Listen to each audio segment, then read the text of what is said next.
Welcome to the Moral Courage Podcast, lessons from the study of Rabbi Harold M. Schulweis of blessed memory, a podcast addressing today's trends and headlines through interviews and conversations with Jewish leaders, inspired by the works of Rabbi Harold M. Schulweis that make Jewish wisdom more accessible, inclusive, and relevant to today's complicated world. Our guests share their Jewish journeys and discuss how Rabbi Schulweis's wisdom provides inspiration and guidance to us today. Hosted by Rabbi Ari Averbach, Senior Rabbi at Temple Etz Chaim in Thousand Oaks, California, and board member of the Harold M. Schulweis Institute, an affiliate of Valley Beth Shalom in Encino, California. I am so excited to see you. Hi, Abby J. Leibman. It's such a pleasure to get to spend time with you today. Rabbi, it's really nice. Ari's fine for today. Okay. We are, you knew me before I was a rabbi. This podcast has been called Moral Courage. It's looking at the works and the life of Rabbi Schulweis. And I think about all the people who really stand up with moral courage today. And you are one of the leaders for your entire professional career. You've been a leader of moral courage in the LA Jewish community. How did that start? How did you get here? Wow, that's in all the different ways that I've known you, and also just rereading your bio to get ready for today. I'm like, what? Oh, wow. I mean, it seems like everything you've done for decades has been with this eye towards how do I make the community better, more equanimity, equality. It's incredible. Yes, I would say that I can own that piece of that compliment. But I would say, okay, as corny as this may sound, I think this started when I was a really little girl.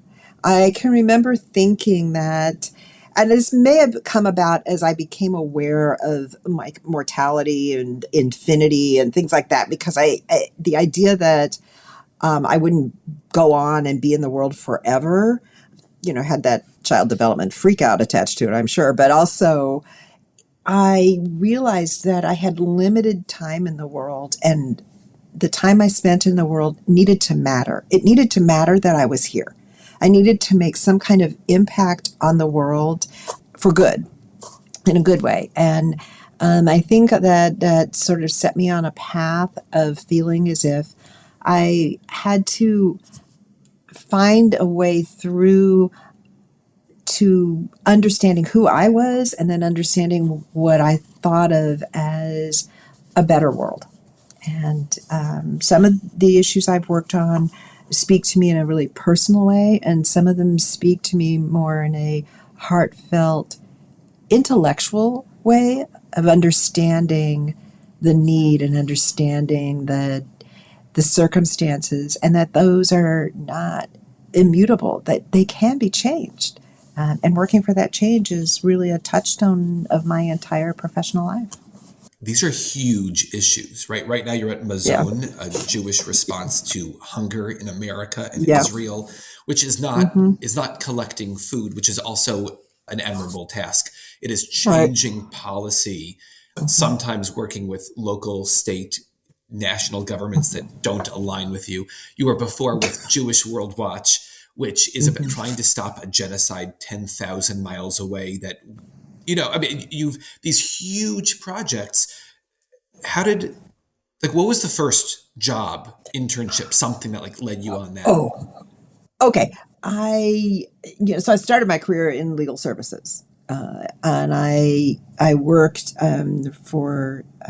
first I worked for a state senator, a man named Alan Soroti, who was a monumental figure in the California legislature. He was part of a big West Side Democratic political machine that actually the members of it worked towards social good, that they were these very steeped in the idea of social justice and liberal causes, etc. And so it's funny to think of a political machine being in that vein. It wasn't about self-aggrandizement or grift or graft or whatever it was. It was really about making society better. So working for Alan actually helped me see that in the world, in the legislative process, there is a possibility of realizing values through legislation and policy. And And so I think that really started me down that path. I could walk through my resume, but I spent a good part of the very beginning part of my career, especially as a woman lawyer, is that there weren't that many women as attorneys when I was doing this. And so to feel as if I needed to find a collegial group of peers, I got engaged in women lawyers, and I got engaged in a lot of women's rights work, which ultimately set me on a path to co-found the California Women's Law Center. And that was truly my biggest passion project, and one that I felt I identified with, as well as thinking about others in the world who are being affected by the things that we did. How long ago was that? Oh, God. Oh, God, a long time. Okay, I will tell you. No, I know. I filed the Articles of Incorporation for the Law Center because this was a project I had done in the legal services work I did at Public Counsel. I could form nonprofits. So that was on Valentine's Day, 1989. I knew I would never forget the date that way if I filed on Valentine's Day. So yeah, it was a while ago. That's incredible. And then how did you get to MAZON? Oh, I got to MAZON. I had been doing consulting work, which is how I got involved with Jewish World Watch, and did the walk for Darfur, later the walk to end genocide. And for a long time, I had been friendly with a woman named Barbara Bergen, who's really one of my heroes. And Barbara had been at the ADL for years and years, and then she went to MAZON. She was the vice president here. And the executive director at the time had left after 10 years, and they were looking, and so she approached me and asked me if I would be interested in the position. And I demurred at first because I, like many, many people, thought that MAZON fed people. And my whole approach to my work and society and change has always been about larger policy and impact work, and not individuals. That it's as important as I see that work being, it's not me. And it turned out I was wrong. MAZON does not feed people. It never fed people. Its whole raison d'etre is about changing the world so that there's no longer hunger in it. Do you know the origin story of MAZON? I do. I mean, it's 40 years is on the website. It's, so 40 years ago. So 40 years ago at Valley Beth Shalom, Label Fine was attending it was some bar mitzvah, I don't know which gender it was, and there was quite an elaborate party afterward. Yeah. And he was leaving the party, and he was standing in the parking lot talking to Rabbi Schulweis and complaining about all of the food and how it was going to go to waste and how nobody was going to eat all of that food. And there's so much largesse. And there are people who are struggling with famine in Africa. There are people going hungry in the United States. Now, this is, 1985, where there's not a big anti-hunger infrastructure at all in the United States. And so Rabbi Schulweis said to Label, who himself is this great visionary, big thinker, and Rabbi Schulweis said to him, well, then, stop complaining about it and do something. And so Label wrote an op-ed editorial because he's the publisher of Moment magazine. He wrote a big opinion piece about the importance of recognizing that Jews in the world had an obligation to address and support change that would allow hunger to be eliminated, a thing of the past. And he created MAZON. That's what he wrote about, was the creation of an organization that would do just that. That would be the Jewish community's response to hunger. And hired Irv Kramer as the first executive director. They were friends. Irv had been an insurance salesman, so this may not sound like the right sort of transition, and I think as the nonprofit sector has grown and specialized and become far more formalized as a real professional goal for many people, that seems absurd that you would do that. But the skill set that Irv had was remarkable in building an incredible donor base and a base of connection and support. Sure. And it's really Irv that pulled together all of the synagogue support that Mazon had in those days. That's really where Mazon's moments of connection were in the Jewish community. And he knew how to sell things, and he sold it. Do you know why it was a Jewish response to hunger? So, first of all, because Label was really clear that this was a national problem in the United States, and because it really was about advocacy, he wanted to create a social justice organization, not a social action one. He was very conscious of the distinction between those two approaches. He also felt very, very strongly that the Jewish community had an obligation.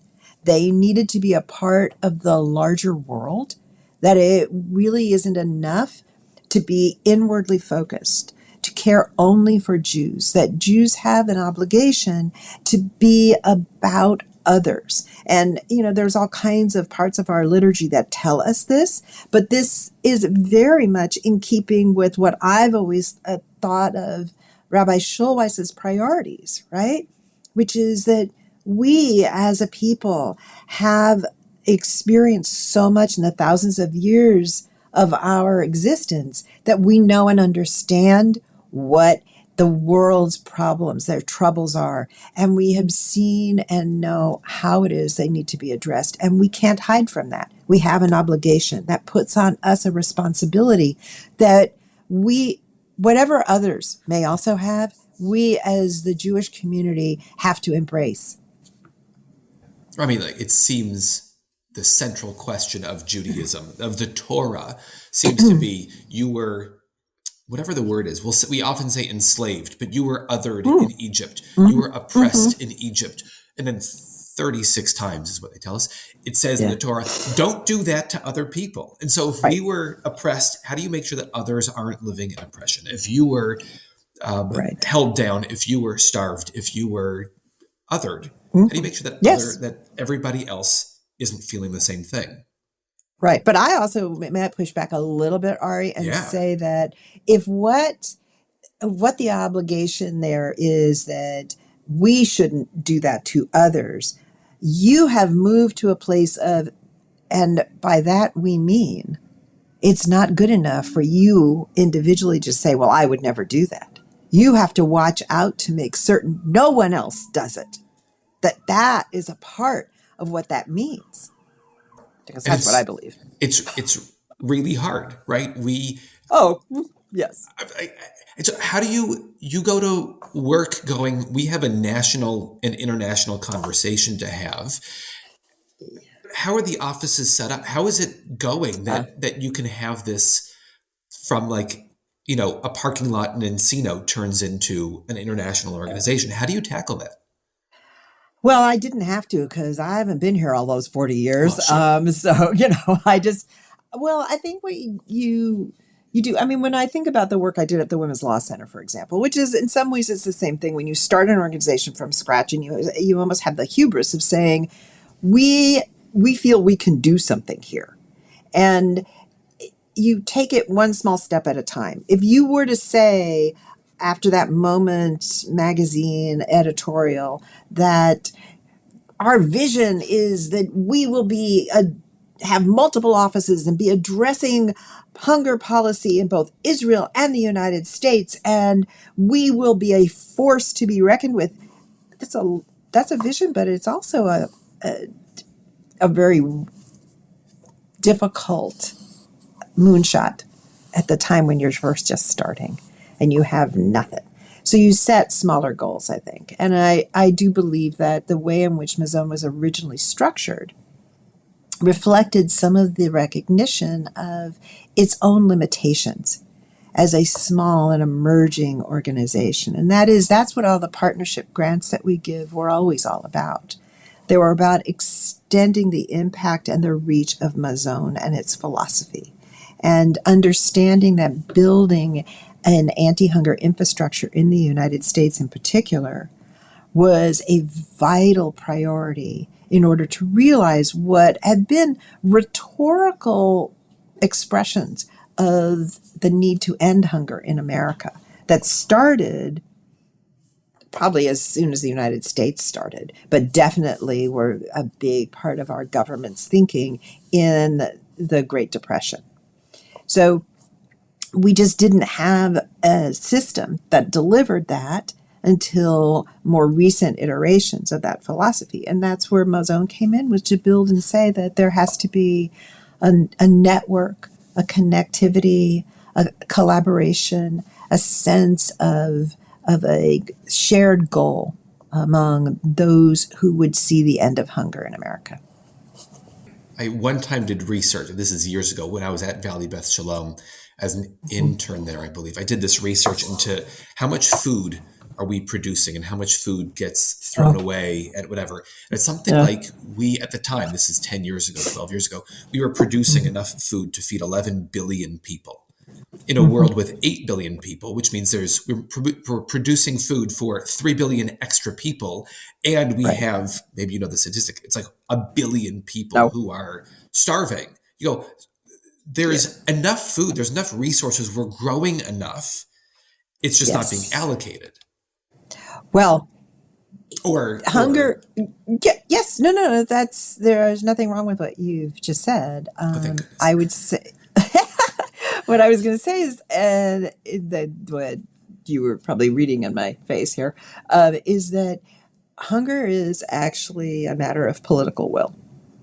It is, as is ending it, but we make choices, and countries have food systems and budgets and supports and constraints and privileging and punishing that all contribute to what the end result is. That in the United States, we have at this moment 44 million people who are food insecure, which is about a little over 8% of the American public. And I would submit that that number is probably higher, and it will go even higher. But because under the current administration, they have stopped looking for those statistics. They stopped a survey that has been going on for over 40 years, so that we won't really have accurate data.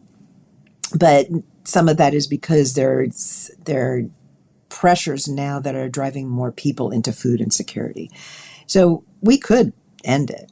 We could, but we don't accept that as the priority and our responsibility as a country. Right. And so Mazon does, like Jewish World Watch, I remember he said education, advocacy. The education, just there's an online museum. Yes. It's a way to educate people in a really simple way without having to sign permission slips and get money to go on a bus to downtown LA or something like that, which is also, there are organizations that do that, and that's also amazing. How did this online piece happen so that you can teach people? So what we were going to do was, so a lot of the thinking, the bigger projects, the visionary work that Mazon does comes out of the factory of conversation here. We're very collaborative and collegial. There's a lot of talking. It's a Jewish organization. There's a lot of talking.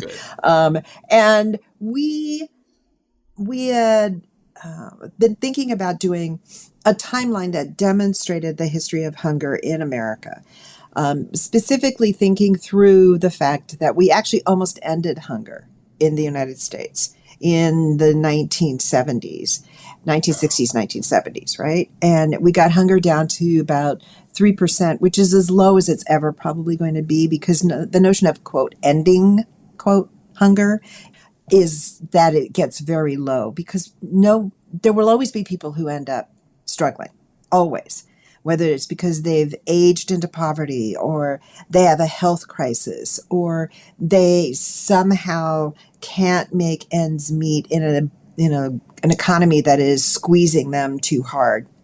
So what you're looking for is a system that responds, that lifts as many of those folks out of it, And then those who remain get supported, right? So that number was stunningly amazing at that point, right? That we almost did this. And then we undid it all. So that's really the Reagan years were really quite hard on people who were vulnerable in this country. And so there was a sensibility among all of us here that we needed to tell that story. So the idea was to do a timeline. This was in 2018, 2019. And we started the planning for this and the design. And the idea was it would be in classrooms and you could put it around the perimeter of the classroom. And, it would be visually interesting, And then there was the pandemic. And nobody was in classrooms and we were also all remote. And we thought, well, people are doing remote learning. They're doing things remotely. And this blew up into a museum, and it blew up into a virtual museum. My colleagues can tell you that are, deeply involved in outreach, Nama Habib, who's our VP of Community Engagement, and Liz Braun-Lillenfeld, who is our Director of Community Engagement, that the idea we are somehow physically located seems to have become a rumor and a myth in some quarters of the country. People actually call us I can't find it. I'm standing on the corner in DC and I don't see it. I'm like, yeah, it's not there. Right. Go home and look at your computer. Yeah. But the idea that it would then be accessible to everyone, it would be free. It cost us less money. I mean, it cost us probably over $1 million to do this. I mean, it's beautiful. So, yes. And it's because we didn't want to do a half measure, right? So we had historians working with us. We had all kinds of innovative tech. We had an architect. We had there's a way in which renderings are done by a different company that the architect works with. Ours were actually in Poland. And so when the war in Ukraine started, we were very anxious about them because we were worried that the war was going to, at that point in time, creep into Poland. It may still, I suppose. Sorry, that was an aside. So we put as many resources into it as we could. And yes, I do believe it is beautiful. Thank you. It is. And it is constantly evolving. We are able to add things to it. We are able to build out at least one new gallery, which we hope to do. We've tried to create tours that are specific, that docents lead, that can show people a way to filter the information throughout the entire museum into a coherent narrative of different kinds. Part of the inspiration for this was an exhibit I saw, I don't even remember how long ago it was, at the LA County Museum of Art. And it was an exhibit about Picasso and the sort of the history of the development of his art. And there was a timeline that ran through, painted on the wall, and it had different strands. And it showed you what was happening culturally, socially, politically, environmentally. It was everything that might have influenced him. And I thought, that is how people experience their lives. They don't experience just the military political history that we mostly celebrate in history classes, or that the timeline certainly some narrow on, here's the course of the history of our government, or whatever it might be, because that's really a lot of what we learn. And I thought we should incorporate those layers, and you will find them in there. Some of them are more subtle. So you go into a particular gallery and the visuals are all inside TV sets. Because at that time, this is the burgeoning of TV at that period of time. Sure. And so we could put video in there. And you may or may not realize that as you're watching it, but that's a little bit of a hat tip to the idea that that technology was happening. And how did technology influence what was happening to people who were struggling? And the issues of suburbs and TV dinners, for God's sake. And so there are all kinds of little hidden things in the museum that if you look for them and think about them, that help to demonstrate that the holistic experience of Americans is what created the food insecurity here, and it is what will end it as well. It's an incredible resource. I hope that people check it out. Yes. Because this is a Schulweis-centered podcast, I'd love to hear if you have any stories about him. But I want to read a piece of a sermon that he gave in 1993 on Kol Nidre. The sermon's title is "Does God Have a Conscience?" which feels very Schulweisian, right? Very heady, and this idea of conscience. Yeah. And it's what he talks about Mazon in this sermon from 1993.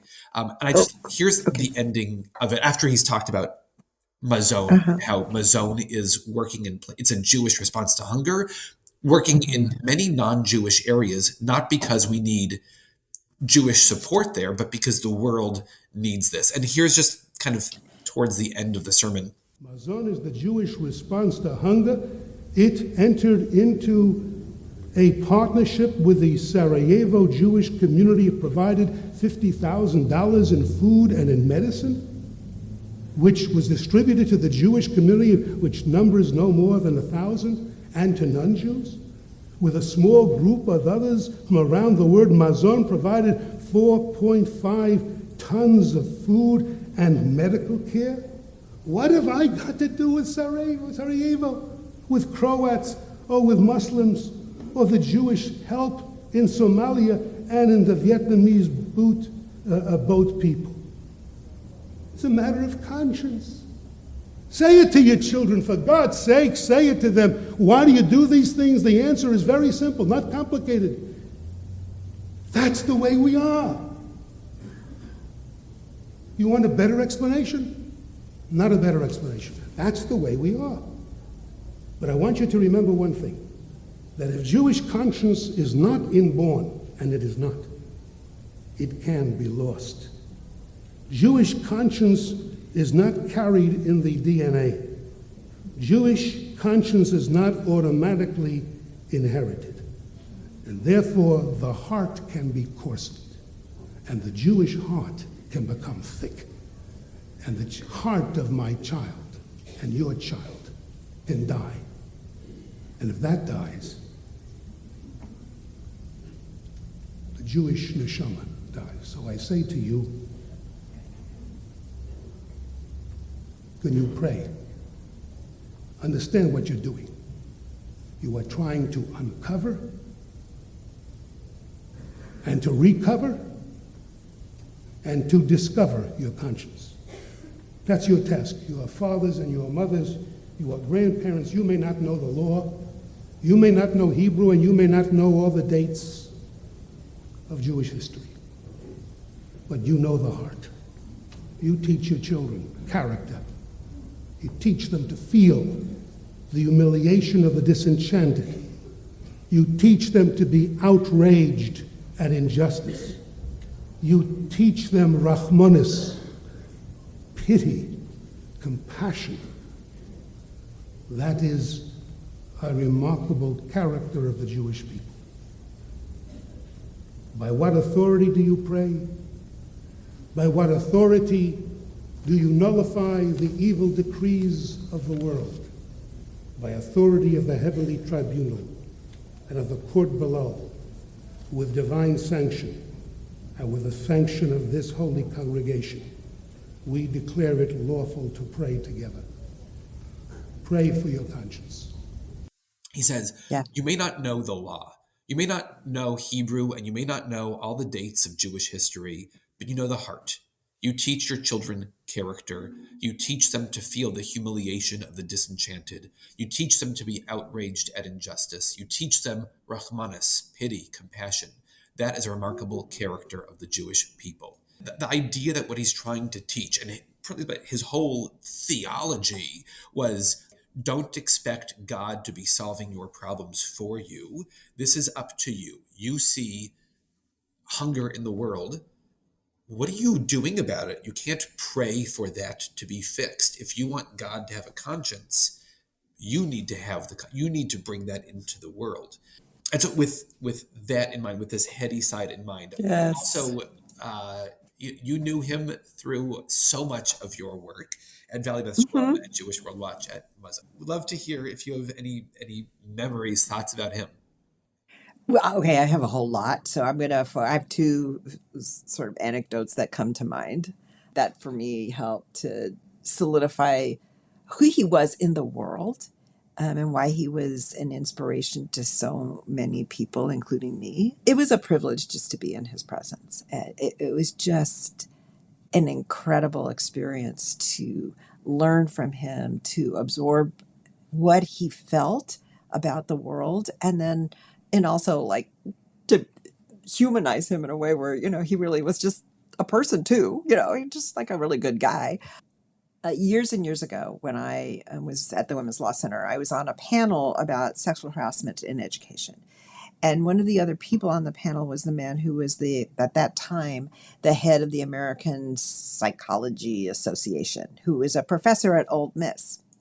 And we began like sort of an email correspondence about professional things. And he called me one day and said, I was just listening to this discussion about values and something about the world. I don't remember exactly what the topic was, but he said to me, and there was a rabbi on there who was so incredible. He's just what I think all clergy should be.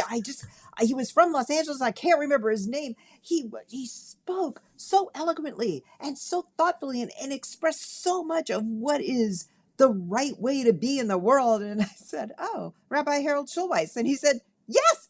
And he said, how did you know that? And I went, because who else could it be? Yeah, who else could? And then the other one is a little more personal. When I was involved with Jewish World Watch, we went to its fundraising events, of course, and I brought my 2 children who at the time of this particular event were teenagers. And we were at the program, it was at the Skirball, and Rabbi Schulweis spoke, and we were driving home, and both of my children, my son and my daughter, were discussing the evening, what was good and what was not good, and started to talk about what Rabbi Schulweis had said. And they said, because he spoke about the idea that when people talk about bad things happening in the world and wonder where God is, and that God is in the response, that it is this is again with the idea of that conscious, and where is that God's we are that. Right? We are the manifestation of what God wants in the world, right? We bring that, and the 2 of them could not get over the fact that this is what Judaism means. This is why I'm Jewish. This is the kind of Jew I am. I'm not that other kind. I don't know what the other kind was, sorry, but they're teenagers, and that his way of expressing that was, first of all, not only eloquent and truly deeply felt by him, so he's communicating that to others, but he makes it really accessible. You could hear it. You could take it in. So there's nothing that I ever remember Rabbi Schulweis doing that felt like scolding people or suggesting that there was judgment attached to what he was exhorting people to do. It was, this is how to be a better person in the world, how to be a better Jew in the world. This is what the expectations are of us, and I will guide you, and I will be there. And I've just always felt that he was in it too. Yeah. And that's a wonderful way of thinking of partnership, right? Actually, this is a word that's so rarely used with Rabbi Schulweis that you just used, which is accessible. Because so often people talk about his grandiose language and how you had to bring a thesaurus to temple, to a dictionary to see what words meant. And at the same time, I think that one of his gifts was making Judaism, this ancient philosophy, accessible to people who are living in a post-Holocaust, science-based, enlightened world, and going, I don't think that God is a man sitting in the clouds. And he's going, I know, it's not that at all. Right. I agree. I don't know. I didn't really ever think about the vocabulary, the words. I mean, that's because my mother was an English teacher, so vocabulary, it's like part of our lives, right? But more, it's the idea that, yes, he created a sense of, again, just for me, it's accessibility, that these are not concepts that are either ancient and therefore irrelevant. They are not concepts that are not pertinent to your life, that these have existed for thousands of years because they are enduring and they are reflective of the human experience. And he made that clear. He always in my experience, would talk about where we are now and then pull in those perspectives from ancient teachings and traditions that told us why and how the circumstances we were in were nothing particularly new, although he would argue, I think, that there were lots of new things happening. It's just that there's resources in the world that teach us how to respond to the new. I love that. When I think about your work in your career, and when I think about the work of Mazon, the line that came to mind as we were talking is the line from Deuteronomy, Tzedek, Tzedek Tirdof, justice, Yes. justice, you shall pursue. And there's all this writing about that. Like, why is it repeated? So few words in the Torah are repeated. Every letter has so much weight to it. And it's because don't ever expect to get to the end. There's always more work to do. You will always be chasing it, and the world is perhaps more just now than it was 1,000 years ago, and maybe 100 years ago. And we take steps forward and steps back, but we're always trying to make the world do our part in making the world more just. We think of tzedakah as putting a penny in the pushka, but it's not that. It's about tzedakah is justice. How do you make the world make more sense? So I would tell you, I heard interestingly, I read or heard a slightly different analysis of why it's justice is that it's actually because it's an active piece of work, so that you are it's not the concept that justice is important or justice will just exist. It's that you have to work to bring it, which is why you shall pursue. So you must be pursuing it. You are actively engaged in that pursuit. And I don't pretend to be any kind of Torah scholar at all. I'm lucky I can translate the few overused expressions that have made it into like common language, at least in the organized Jewish community. But I felt as if that had to be right. That had to be right. Because in the expression of the idea that you, meaning the individual, who's ever reading this, that is part of your obligation because it shall, right? So in the law, when you're looking at policies or statutes, you look to see, is it permissive or is it mandatory? And the word shall is given a lot of weight. So it does a lot of heavy lifting in the law. And I thought that concept, that shall is a really important word, came from this expression, from the Hebrew, came from the idea that those directives were in the Torah. And that when we created our sense of what legislation should reflect, we know when it's mandatory because we say shall. And to me, that idea of tzedek tirdov, justice, you shall pursue, is you don't have a choice. You have to. And however you want to define justice and however you want to express it, that has some fluidity. But the idea, you must always be a part of that. That's part of your obligation as a Jew. That is just the way the drill goes. That is it. And I think that's part of why this is a social justice organization.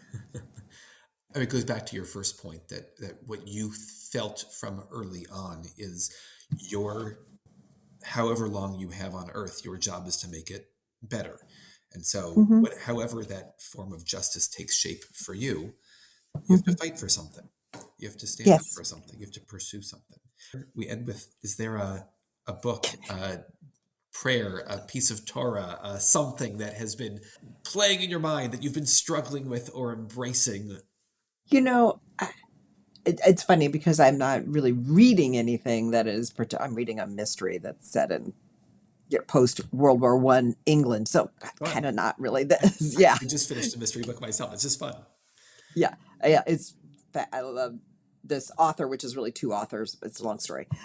I realized one of the things that has stuck with me throughout my tenure at MAZON, which is almost 15 years now. First of all, if anyone had told me I was going to be a Jewish professional for 15 years of my life, I would have laughed like a crazy woman. But life takes strange here we are. Yeah, it does. is the idea of Tikkun Olam. The reason that this has sort of percolated in my head a lot is it is one of the few expressions that the entire freaking nonprofit social justice sector knows, right? This is the nonprofit sector's raison d'etre, right? Is Tikkun Olam, and they all express it, Jewish or not Jewish. Right. So it's become, in my mind, very trite and overused and has lost a lot of its meaning. And I was struggling not long ago to think about what it feels like to try to reclaim that expression, to try to think about, well, what does that really mean? You know, first you have to find out, where is the world broken? To suggest that the world is just broken isn't very effective. You know that this is always true in the rest of our lives too, right? The idea that if somebody just says to you, this whole thing's a mess, well, there's nothing you can do. You don't know where to start. Mm-hmm. So to me, Tikkun Olam has to start with, where is the world broken and where can you have an impact on it? What is the way in which you can be responsible for repairing it, which is, again, for me, that tzedek to dofen, its relationship to Tikkun Olam, right? Because one is very you, right? So it feels like it's more individual and an obligation that you have to pursue justice. And then you have Tikkun Olam, which is that the community has this obligation to repair itself. And it's how you define the world, right? The world is broken. What world is broken? The entire planet? The country? The continent? Your neighborhood? Your house? it is the ways in which this is much more complicated than its overuse would suggest. So I'd like to find ways to make it much more meaningful, that we don't just flippantly say it, but that we understand why we're saying it and what it means in the context of talking about trying to end hunger. Yeah. I mean, I think what struck me there is you have to recognize that it's broken and that it's not shattered. When it's shattered, you can't fix it. That is correct. The idea that it is fixable. That's right. And you have an obligation in finding the pieces that you can to put them back together. Right, which is, if you think about it, that is the narrative of our museum, right? Art museum starts from that starts in the Gilded Age and goes until modern times. So it's like basically pandemic to pandemic. So it is the idea that we were broken and we found our way toward fixing what was broken, and then we broke it again. And yet we know how to fix it, and we are still now pushing for those strategies to fix it again, because it isn't irreparably broken. And even if you break it again, you still have the opportunity, if not the obligation, to fix it again. It's beautiful. It's the work that we keep pursuing, that we shall pursue every day. That's right. Abby, thank you so much for joining in this conversation. You do incredible work. You bring joy to everything. It's so nice to see you. And I really appreciate your time.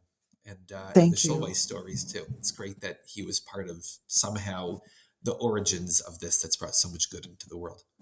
He was, very much. Yeah. It has been a privilege to talk with you, Ari. Thank you. Thank you for listening to the Moral Courage podcast.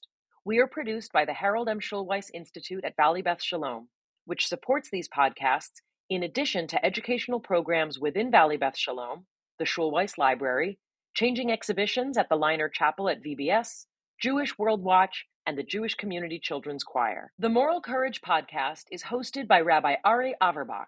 Our consulting producer is Esther Kostanowitz. Our technical producer is Eric Weiser. We are grateful for the support of the Institute and Haley Lazitsky-Weiser at SadClown Productions. To learn more about Rabbi Schulweis or to make a donation to help support these podcasts, visit the Institute website at hmsi.info.